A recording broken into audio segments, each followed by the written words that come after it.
Welcome to the Newsfeed. In today's episode, we're digging into what some would call the blurred lines between church and state in the Central Washington City Council. I'm Paris Jackson. Today's top story, we're exploring faith and politics in the city of Yakima and how for years something has been brewing that's led elected officials to openly declare their faith and political leanings like never before. I sat down with Cascade PBS reporter Mai Wong to understand the layered dynamics at play. Welcome, Mai. Thank you for joining us today. Thank you for having me here today. Let's get right into it. Over the years, there's been a growing shift in Yakima politics. What's been the undercurrent and what's led to the more recent conservative evangelical majority? Well, with Yakima shifting to a district-based election system starting in 2015 in response to a court ruling the year earlier, it created a lot of change in who represents various populations, namely more Latino and Latina voices on the council. And generally, those voices tended to be more liberal and progressive.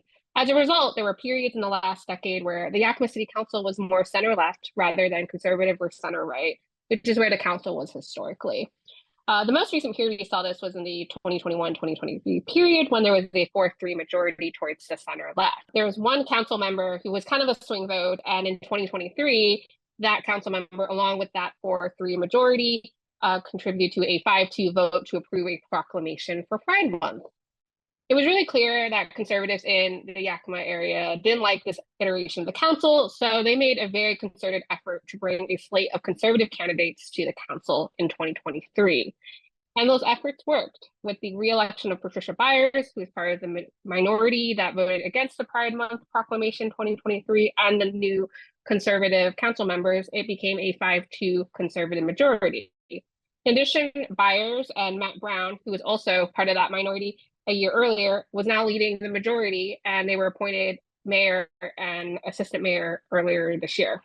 And it was that new 5-2 conservative majority that would do an about-face in May to vote to reject a Pride Month proclamation. How does Christian singer Sean Feucht, who lives in California, fit into local politics? So Sean Feucht's become more of a national figure for his right-wing and Christian nationalist views. During COVID, he started an event called Let Us Worship. It's actually a very political name. It references the fact that he felt that because of the pandemic restrictions, he was prevented from worshiping God. Where he kind of comes in locally was kind of by happenstance. When he saw that the city of Yakima voted against the Pride Proclamation, he gave them a shout out on Twitter. And he happened to be in Yakima a couple of days later for a Let Us Worship event. And there he shouted out the council again. The mayor, Patricia Byers, was there, he shouted her out. She got up to the stage. And so it's kind of showed that, hey, look at this very moral city that has Christian values.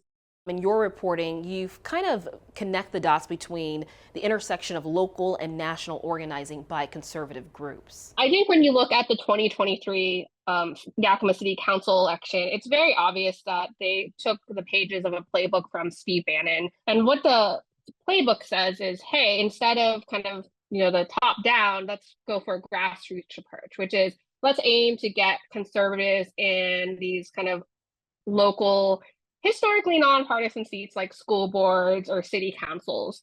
It's really obvious that they took a page out of the book. Now, what is the pushback by other faith leaders and community groups? So I think the first thing was the Yakima LGBTQ plus community swiftly responded. Yakima Pride issued a statement pretty much right after the rejection to approve the Pride Month proclamation. And I think they felt like it was a wake-up call for people in the community to respond accordingly during the next Yakima City Council election, which is scheduled for 2025. In addition, several Christian leaders expressed disappointment. One pastor we interviewed, Colby Roberts, said that he felt evangelical Christians and conservatives cherry-pick Bible verses to justify kind of what he feels are hatred towards the LGBTQ plus community. Thank you so much for joining us, Mai. Thank you so much. To read more on Mai's reporting and follow our election coverage, go to cascadepbs.org and click on the Politics tab.